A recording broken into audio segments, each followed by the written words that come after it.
Welcome back to Perry's Pit on James for Hire. I am Matthew Perry, and WrestleMania Backlash is in the books. There were a lot of good moments, a couple questionable moments. We saw some zombies, which I'll definitely get into, but we also saw a couple heartwarming moments and a couple moments that will make you question where we're going from here. But overall, it wasn't a bad show. There was plenty of action still, although some of the matchups were unoriginal and definitely played off of what happened last month at WrestleMania. Of course, the name's WrestleMania Backlash. We expected this.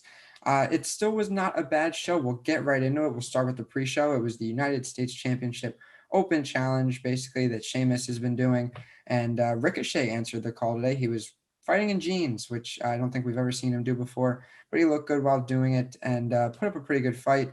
Although Sheamus came up with the victory in the end, they continue to bury Ricochet, although tonight's performance wasn't really a burial, I would say. I mean, he lost to a worthy opponent. He is the United States champion. He is Sheamus, one of the best of the past 10 years in the WWE, I'd say. So not a real burial here, but I'd like to see Ricochet get some mainstream victories soon. What he does on main event isn't enough for me. I need to see something on a pay-per-view or on Raw and SmackDown. Love to see something like that. But Sheamus picks up the victory on the pre-show. We'll move right into the main card where we start off with the Raw Women's title match. It was a triple threat between Rhea Ripley, the champ, Asuka, and Charlotte Flair. Charlotte Flair obviously had herself inserted into the match thanks to Sonya Deville's calls a couple of weeks ago. I didn't need another triple threat match. We saw one in the main event of WrestleMania, and we saw another one tonight for the WWE Championship. So we've been seeing a lot of triple threats lately, and honestly, you don't need that third person in the match always. I know you wanted to add Charlotte Flair to maybe add something in the match, and it was a good match. Three very, very talented women. Rhea Ripley did end up retaining the title. She pinned Asuka, so Charlotte doesn't look weak.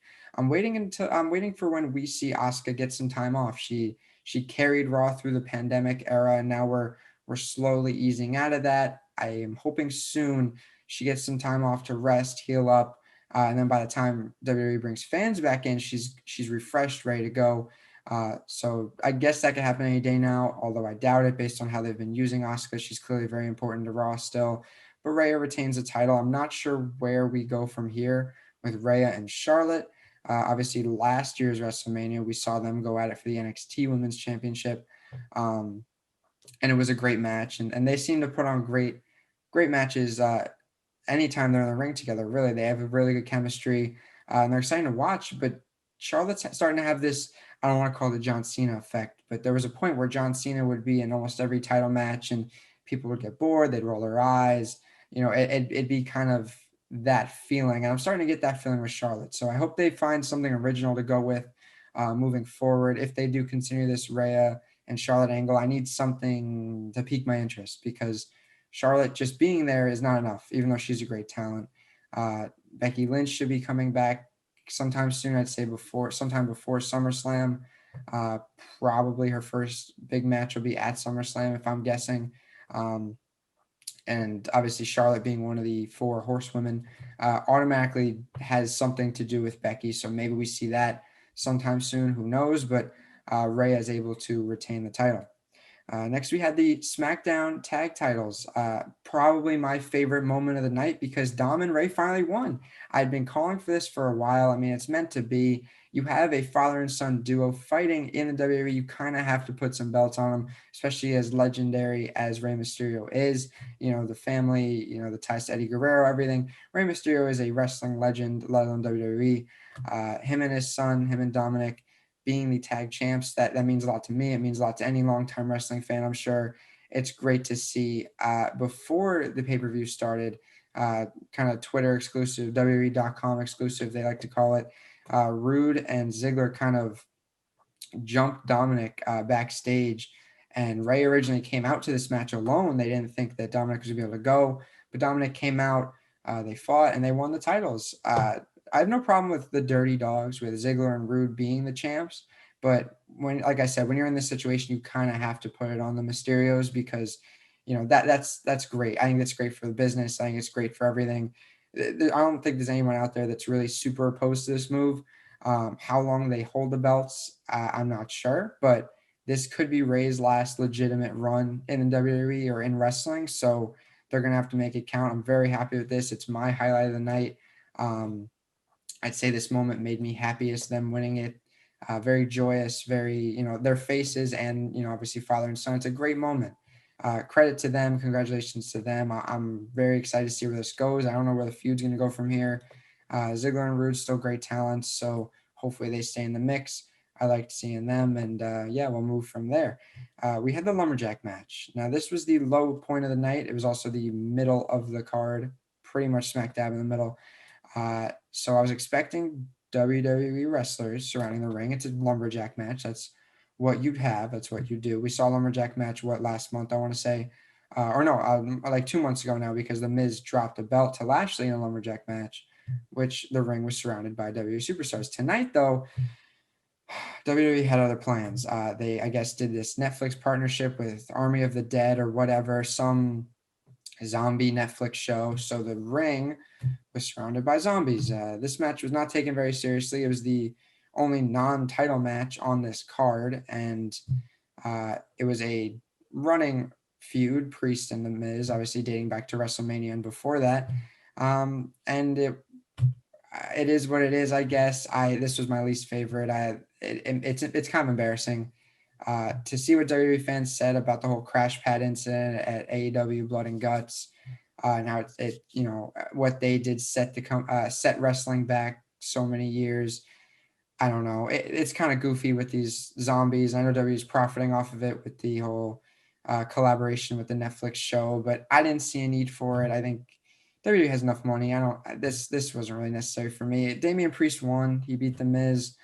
I don't remember last time the Miz won a match. It's definitely been a little bit, but good for Priest, I guess. Hopefully, he's above zombies next pay per view because, I mean, yeah, this was the lowest point of the show. I don't have much to say on it, but kind of embarrassing. I think WWE is better than this. It's an AEW move to be kind of goofy like this. But in the end, the victor was the right choice for me, in my opinion. We moved to the SmackDown Women's title between Bianca Belair and Bayley. This was Bianca Belair's first title defense since she won the title at WrestleMania over Sasha Banks, who we haven't seen in a while. She's taking some time off. No word on when she's coming back. But Bianca Belair took on Bayley. It was a good match. Two, fantastic women in the ring, very gifted, very athletic. Neither of their best matches. They've definitely had better, especially Bayley. She's had some classics, especially back in NXT. But it was a good match. Bianca Belair retained. I don't know where we go from here with Bayley. Um, I'd have to think she stays in the mix, especially with Sasha being out. It kind of fills that gap. I like the feud going on right now. I'm interested to see where they go from here because there's really no telling. Um, but overall, I think it was a good result, good match, and Bianca Belair hold on to the belt. And then we had the triple threat, another triple threat, for the WWE Championship between Lashley, Strowman, and McIntyre. Big beefy boys going at it. Heavyweight bout. I mean, there are a lot of moments in this match where, it's a back and forth and a lot of strength on display. It's not one of the quick, agile matches. Although there were a few spots, Strowman did a little dive, little somersault, if you want to call it, off the apron onto Lashley and McIntyre. They kind of hold him to make sure he didn't die doing it because that's not something these big men are supposed to do. But overall, it was a slower paced match. Not for you if you prefer lucha, high flying, AEW style stuff. I'll call it that.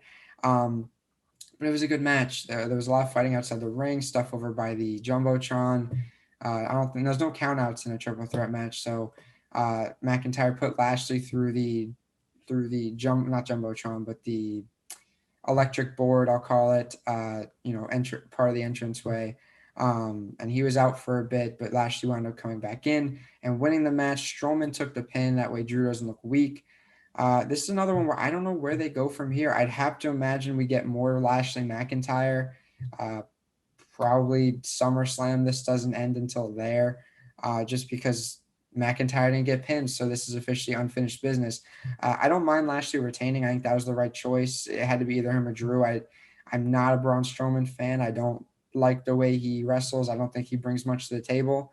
Um, kind of boring. Not someone I'm very supportive of. I've been openly, hating of Braun Strowman. Great guy, outside the ring. I just his style doesn't do anything for me. But I'm guessing we're gonna get Lashley McIntyre moving forward. Oh, and they also announced that Hell in a Cell is actually gonna be next month.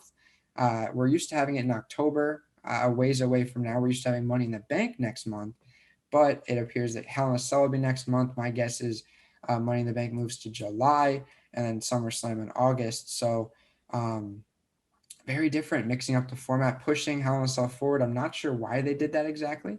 You have Halloween in October, and I just get spookier vibes from Hell in a Cell in October. I just think they go together a lot better. It would definitely take some getting used to Hell in a Cell being in June, but I'm not opposed. I mean, it moves the action up quicker. I saw a theory on Twitter that we're going to get a Jimmy versus Jay versus Roman in Hell in a Cell. I think that'd be interesting, and definitely a callback to last Hell in a Cell where um, they went at it and had the whole I Quit match.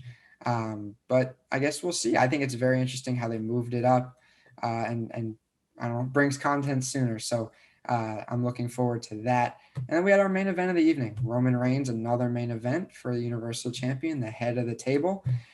He took on Cesaro, who had been recently getting a push for the first time in forever.